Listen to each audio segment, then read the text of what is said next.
Сәлемсез мөхтәрәм тамашачыларыбыз, Яңа Гасыр каналында татарлар тапшыруы үз эшен башлап җибәрә. Атна дәвамында сезнең белән мин Роза Диатуллина булырмын. Милләт язмышы, аның үткәне, бүгенгесе, киләчәге буларның барысы да татарлар тапшыруында яңа форматта. Бүген безнең программада Татарстанның эшлекле хезмәттәшләре форумында нинди мәсьәләләр күтәрелде? Төп юнәлешләрнең берсе горизонталь элемтәләр, кысаларында брендовый продукция аркылы татар эшмәкәрләрен туплау эшчәнлеген башлады. Казанда күренекле талант иясе шагыйрь, прозаик Фаил Шәфигуллинны искә алдылар. Бик талантлы кеше иде, татар халкына кыйммәтле һәм бик күп, бик зур бүләк калдырды, хәзинә калдырды, иҗатын калдырды. Барда районы Шәйкә авылы халкы ничек яши? Бәйрәмнәрне билгелибез, аш-сулар алып киләбез, чәйләр эчәбез, бер-беребезне өйрәтәбез белгән эшләргә. Милләттәшебез дирижер Ринат Җиһаншинның алтын юбилее Магнитогорскидан Гөлдар Хафизова. Перед каждым Һәр концерт һәм спектакль алдыннан мин дулкынланам. Бу табигый халәт. Әгәр дулкынлану юк икән, дирижер пультына чыгарга да кирәкми. Инде хәбәрчеләребез әзерләгән видео язмаларга күчик, хөрмәтле тамашачыларыбыз. Иң элек Казанда узган вакыйгаларга тукталыйк. Казанда 2024 елның 16-18 ноябрендә Бөтен дөнья татар конгрессы Татарстанның эшлекле хезмәттәшләре 17нче форумын үткәрде. Анда Россиянең 60 төбәгеннән, якын һәм ерак чит илләренең 14 иленнән 400гә якын татар эшкуары катнашты. Форумның эше Милли шура утырышыннан башланып китте. 3 көн дәвамында барган форумда безнең төшерү төркеме дә эшләде. Сүз Ләйсәнә Садретдиновага.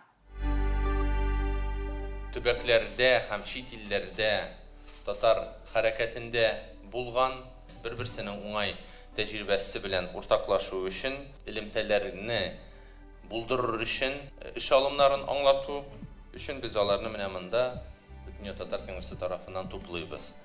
Төп юнәлешләрнең берсе горизонталь элемтәләр, кысаларында брендовый продукция аркылы татар эшмәкәрләрен туплау эшчәнлеген башлады.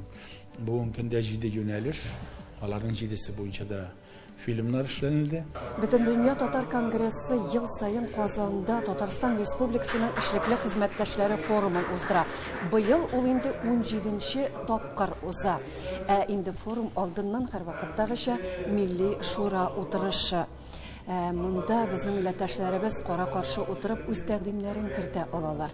Быел да 2024 елга нәтиҗә ясалды һәм инде билгеле тәкъдимнәр дә кертелде. Аны әйттем, электәген хәзер әйтәм, кайбер оешмалар гомумән юкка чыктылар. Мәсәлән, Ширә өлкәсендәге татар конгрессы бөтенләй эшен туктатты. Һәм нәрсә китәде Ширә өлкәсендә мондый эшсезлек? Ширә өлкәсендә минем күз каршымда беренче тапкыр татарлар бишәрләрдән башкорт языла башлады. Тарихчылар эшләдек эшләмиләр тоже. Тел белгечләре дә эшләмиләр ул якта җирләр. Анда бит шундагы татарларның тарихын бер ягынан язарга кирәк. Ул бит Мишель әгәрдәге служил татар буларак гаскәрдә булган икән Башкирский войскада, ул башка кайдагы тиеш түгел. Безгә васыларында бер тапкыр аерым җыелга кирәк, билгеле шура әгъзалары белән эш методлары буенча сөйләшү өчен. Монда ул да әйтелә башлады, перепись дигән нәрсә. Беркемдә Тишковларда берсе дә аңлатмыйлар, ничек шуңа кадәр татар югалган. Безгә башларга кирәк, кая киткәннәр алар татарлар. Бәлки кирәк була сама перепись, чөнки оешмалар аркылы безгә сайтларга куеп, кешеләрнең исемнәрен муста булдырырга кирәк. Истә тотыгыз, киләсе елга кирәк алдагы перепись гомумән булырга мөмкин башка методика буенча. Мине ошады беренче Дамир Әфәнди аналитик центр шикелле менә шул аңлау кертү. Без чынлап та бу көннәрдә тиз чаба башладык. Дөнья үзгәрә, законнар үзгәрә, хөкүмәтнең карашы үзгәрә. Ул вакытта без үзебезнең кичкенә балалар турында, үзебезнең укучылар турында, үзебезнең эшмәкәрләр турында бу системада ничек безгә үзебезне үзгәртү буенча уйларга кирәк. Бүгенге көнгә без яңа юллар эзләп таба алмадык әле бүгенге. Быел әгәр дә без шәхесләр елы дип игълан иткән булсак, икенче елга инде безнең иң зур, иң көтеп алган бәйрәмнәрнең булса ул Бөек Ватан сугышының тәмамлануына 80 еллык. Бөтен Россия күләмендә, бөтен дөнья күләмендә һәм инде без тәкъдим итәбез икенче елда Бөек җиңүнең 80 еллыгы һәм тынычлык елы дип.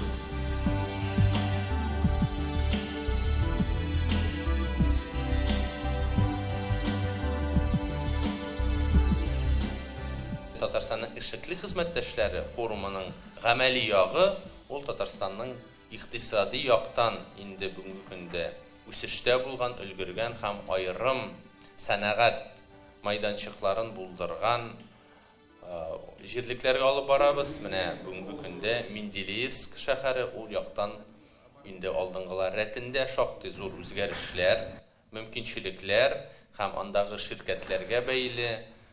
7 Советлар Союзы геройы бик күп кенә галимнәрне үз канаты астына алган. Дөресрәге, алар монда эшләп киткән. Менә шундый искиткеч бай тарихлы Менделеев районында без.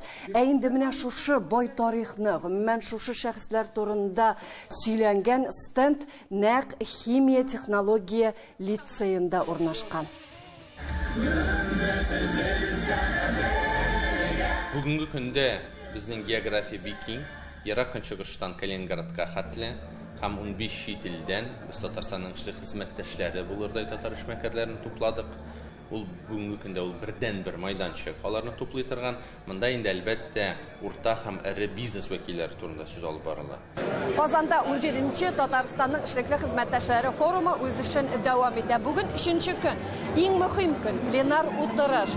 Билгеле инде безнең бөтен дөньядан җыелган милләттәшләребез белән әңгәмә корып алу бик мөһимдер. Әйе, бу елны мин беренче тапкыр монда яңа элемтәләр өчен безне инде Всемирный конгресс татарының молодежный крылосы яшьте бу шарага. Төрле регионнардан шулай ук яшь оешмаларының җитәкчеләре белән таныштым. Аларның белән инде шулай сөйләшеп алдык, мозговой штурмда ясап алдык бит инде. Төркиядә Европаның һәм Американың басымы булуга карамастан Татарстанны бик каты хөрмәттәләр, Рөстәм Нургалиевны бик каты хөрмәттәләр һәм Татарстанның вәкилчелегенең дә элемтәләре бик яхшы төрек эшмәкәрләр белән шуңа күрә шул басымнарга карамастан алар Татарстан аша Россиягә сатышларын ясар һәм туры Россия белән элемтәләрне ныгытырга һаман да әзер. Без дә шушы юнәлештә шушы күпер ролен башкарырга һәм дә үзебезнең ярдәмебезне күрсәтергә әзер шул өчен бергә килдек. Шунсы минекне сөендерә. Әле килгән вакытта үзебез изләйдек. Хәзер безне изләр ничә кешеләр апарга безнең якта Татарстан белән, татар егетләр белән эшләргә күп егетләрнең теләкләре бар. Бүтән дөнья татар конгрессы үз эшчәнлеген 2020 елда милләт җыены тарафыннан кабул ителгән татарлар гамәл стратегиясе нигезендә алып бара. Быел җәмәгать барыбызда беләбез гаилә елы үтеп бара Россиядә.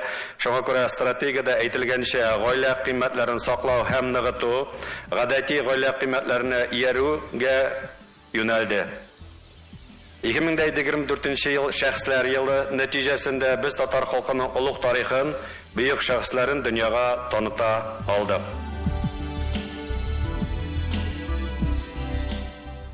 Ниндидер яңа бурычлар куеп булмый. Бурыч куелган, без милләтебезне сакларга тиеш, динебезне сакларга тиеш, телебезне сакларга тиеш. Әлбәттә, теге не в деньгах счастье, акчада бәхет түгел, аның санында.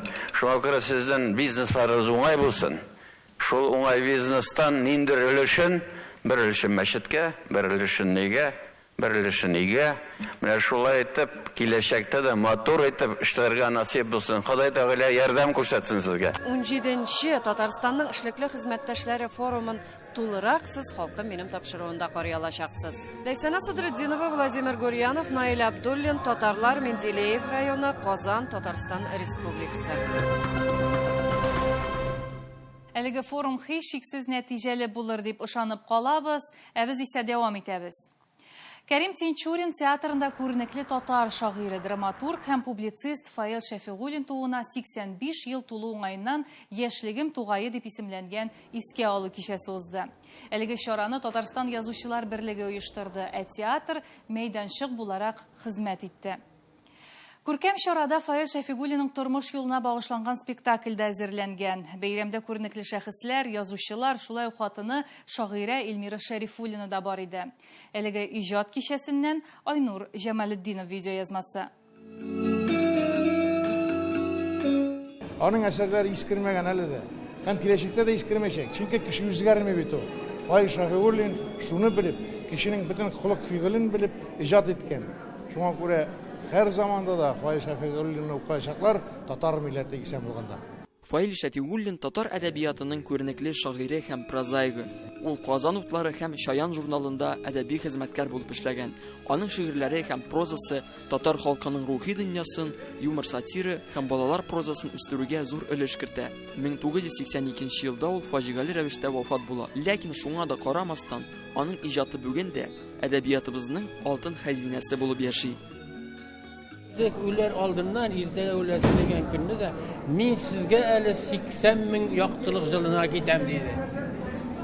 80 ming yoqtiliq yili ul galaktikaga ora. Ko'ngli sizgan. Shundan so'ng endi biz uni ko'rmadik. Fail bik ishchan kishi edi u. Ertashil edi. Bir vaqtda yo'qlab yotmadi. Ishlovim vaqti bik qisqa bo'ldi. 15 yil chamasigina ul adabiyotda vaqtim bo'laldi. Mendagina hikoyasini olsang da uning o'zi bir ayrim spektakl shekilli. Chunki ul sahnaga yaqinayib bitgan edi endi. Ana ul estrada hikoyalarining ular o'zlari bir sahna asari shekilli. Кичәдә Фаил Шәфигуллинның тормыш юлына багышланган спектакль тәкъдим ителде. Сәхнәдәге һәр күренеш актерларның ихлас уены тамашачыларны үткәннәргә алып кайтты. Гайваш. Белде. Си. Бит кирәк икән. Кирәк икән әти. Fail Hafizullah Şafigulin isen bulsa ama bugün 85 yaş bulur idi. İlmira Hanım Şarifullina aytınca piyes yazarga xiyallanın iken. Hem onun şuşu xiyalın İlmira Hanım turmuşqa aşırgan, İsalonun niye var degen əsərinə nigizlənib piyesiz yazgan bulgan. Bugünkü kişinin senariy avtoru yazıcı dramaturg Radif Sağdi de şuşuna toyanıb, şol teatralləşkən səhnələr bilən urilib bara, onun şiirləri bilən urilib bara. Bizning işləgən işlərimiz ona dua bulub barıb erişsin. Менә шушы яшь малай сугыш вакытында калган менага эләгеп, аларның креслолары шартлый бер ягы. Якырны төшерергә кирәк була, якырны төшерергә өлгерә, каты яраланган килеш. Һәм иптәшенә ут капкан Назаренкага. Шуны каплап сүндерә, куткара иптәшен үлемнән, аларны куткаргач, аңын югалтып ава. Аны 2 ай госпитальдә давалыйлар, ярты күкрәген осколок кисеп алган була инде. Менә ул кеше турында язуы җиңелме? Әлбәттә кыен. Улар нәрсә булды күкрәгеңә? Колапайга. Шуан чыккан иде. Азы башлады да кисеп аттылар. Бушылма. Бер тапкыр без әти белән озак иттереп балконнан ерактагы бер манзарага хузурланып тора идек. Мин сорыйм, нәрсә микән ул мәңгелек? Әти шул вакытта уйланып калды. Мәңгелек ул бер яктан иксез, шиксез бит инде шулаймы, ерак километрларга сузылган бер әйбер, икенче яктан ул кыска гына бер мизгел булып тора. Кеше тормышы үзе бер иксез, шиксез мизгел. Чөнки кеше тормышына нәсел дә хәтересе я, гасырлар, тарих, халык тарихы я. Ягъни кыскалыкта шиксезлек, шиксезлектә шул ук вакытта кыскалыкны күрергә мөмкин. Дөрестән дә Фаил Шәфигуллинның иҗат юлы бик кыска булса да, язган һәрбер хәрефе шиксезлеккә киткән. Айнур Җамалетдинов, Наил Абдуллин, Татарлар, Казан. Мөхтәрәм тамашачыларыбыз, сез татарлар тапшыруын карыйсыз программабызның икенче өлешендә. Барда районы Шәйке авылы халкы ничек яши? Бәйрәмнәрне билгелибез, аш-сулар алып киләбез, чәйләр эчәбез, бер-беребезне өйрәтәбез белгән эшләргә. Милләттәшебез дирижер Ринат Җиһаншинның алтын юбилее Магнитогорскидан Гөлдар Хафизова. Перед каждым... Һәр концерт һәм спектакль алдыннан мин дулкынланам. Бу табигый хәләт.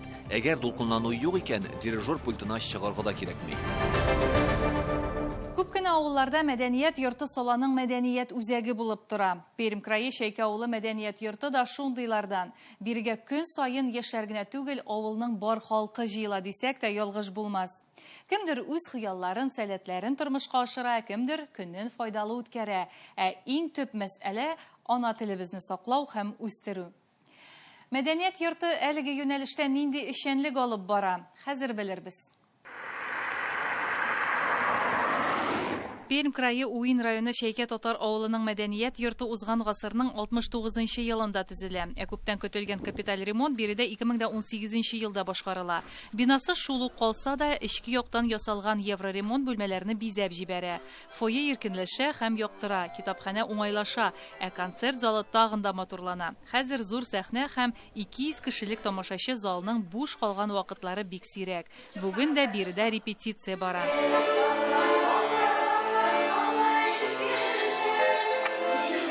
Безнең инде проект эшләп бара. Сельский дом культуры дигән. Менә без 1,270 мең уйнап алдык инде шул конкурстан үттек. Шуннан шул аппаратуралар, инде күлмәкләр, костюмнар, читекләр тектердек. Бик шәп инде безгә бик файдалы булды. Фаягыл Рафил кызының нәселендә җырчы һәм иҗади кешеләр байтак. Ул үзе дә гомере буе сәнгать үзешчәннәре коллективларында җырлаган һәм биегән. Бүген Шәйкә мәдәният йортында 10 түгәрәк эшләп килә. Биредә вокаль, фольклор, бию һәм балалар өчен дәресләр үткәрелә.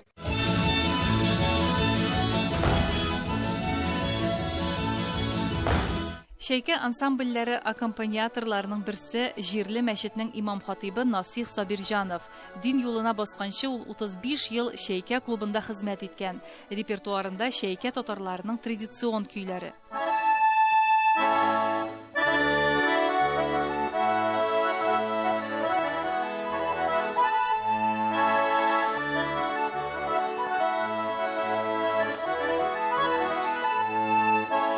Заманда социалистик Татарстан дигән газета чыгая.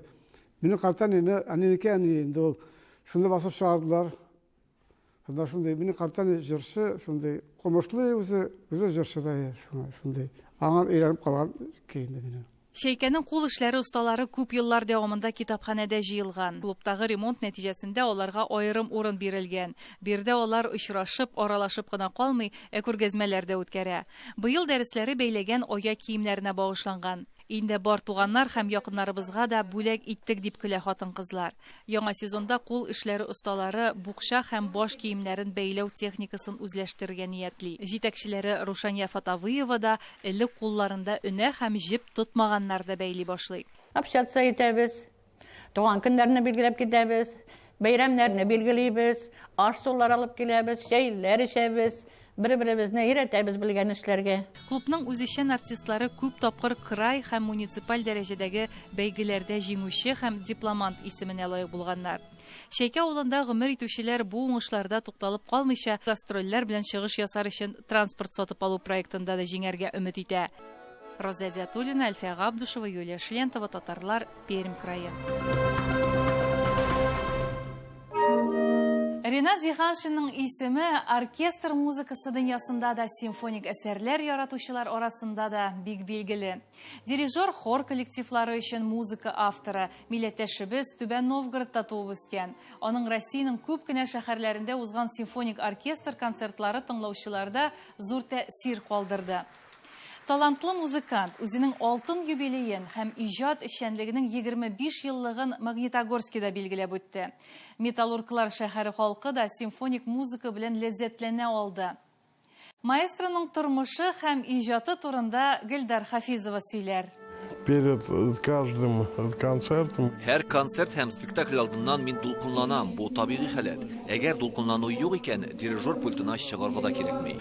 Ринат Җиһаншин инде ширик гасыр дирижер пульты артында тора.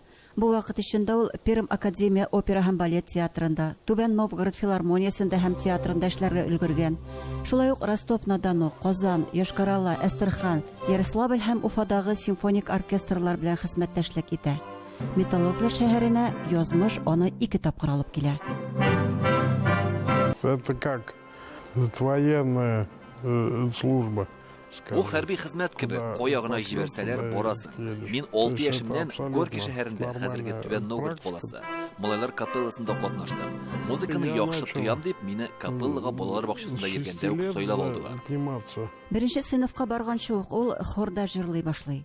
Туган шәһәрендә Түбән Новгородта хор училищесын һәм музыка училищесын бик яхшы билгеләргә тәмамлый. Аннары Чайковский исемендәге Мәскәү дәүләт консерваториясендә белем ала. Укуын аспирантурада дәвам итә. һәр кайда искиткеч нәтиҗәләргә ирешә ул. Первый раз за пульт стал. Симфоник оркестрның дирижер пульты артына 25 яшь чагымда бастым. Дирижер өчен бу яшь үсмер чоры диярлек, чөнки оркестрдагы барлык музыкантлар да миннән өлкәнрәк иде. Гаҗәп, әмма мин тәҗрибәле музыкантлар белән җитәкчелек иттем. Мин дулкынландым, шул ук вакытта шатландым да. Ширек гасыр эчендә төрле шәһәрләр театрларында бик күп премьералар һәм спектакльләр куя. Симфоник оркестрларының баш дирижеры вазифасын башкара. Бөтен җирдә үзен бик җаваплы һәм сыйфатлы музыка белгече буларак таныта ул. Ул талантлы музыкант һәм оркестр дирижеры гына түгел, хорлар өчен үзе музыка яза торган тәҗрибәле хор дирижеры да. Аның белән шәхсән танышу мөмкинлеге тугач, без моңа бик шат булдык. Ринат Җиһаншин беренче тапкыр Магнитогорскига 2006 елда килеп, шәһәр опера һәм балет театрында бары бер сезон гына эшләп китә. Бу вакыт эчендә ул күп әһәмиятле спектакльләр куеп кына калмыйча, Viva Opera халыкара опера сәнгате фестивален уздыру башлангычында да була. Бүген бу фестиваль бөтен Чиләбе өлкәсенең мәдәни тормышының аерылгысыз өлешенә үрелде.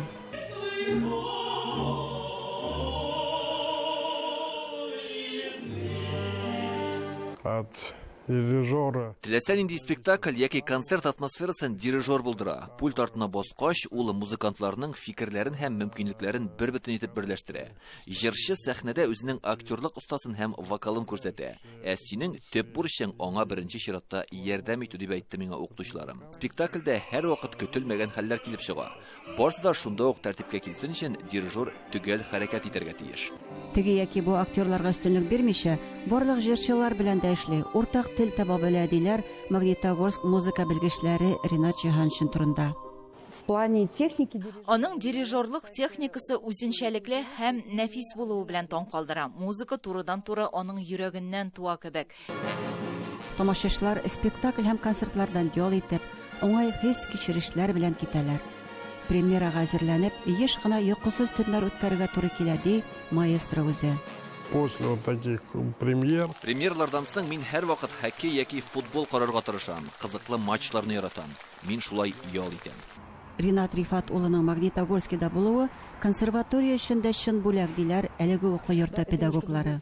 Бүген Ринат Җиһаншин студентлар оркестрын җитәкләү авырлыгын да үз өстенә алды. Бу коллективка консерватория гына түгел, музыка күллияте студентлары да җыелган. Анда төрле дәрәҗәдәге музыкаль белемле кешеләр уйный.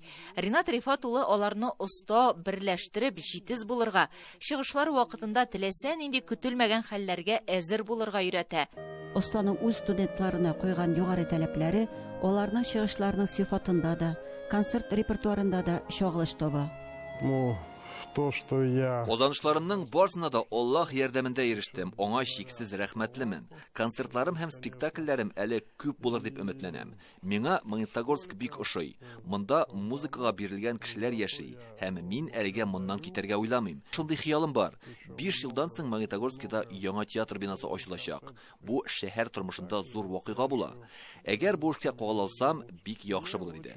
Быел икеләтә юбилейын билгеләп үткән маэстро хыялларының берсе бу. Теләкләренең тормышка ашуын телибез. Гөлдар Хафизова, Денис Смоленцев, Татарлар, Магнитогорск. Халкыбызның тарихында зур эз калдырган шәхес Фәнис Яруллинның канатлы сүзләре белән төгәллибез тапшыруыбызны. Кеше үзенең тамырын, үткәннәрен онытмаска тиеш, кешене узганнары белән тел бәйли. Шәп цитата килешәсезме? Мөхтәрәм тамашачыларыбыз, ана телебезне кадерләп, саклап яшик. Исән сау булыгыз.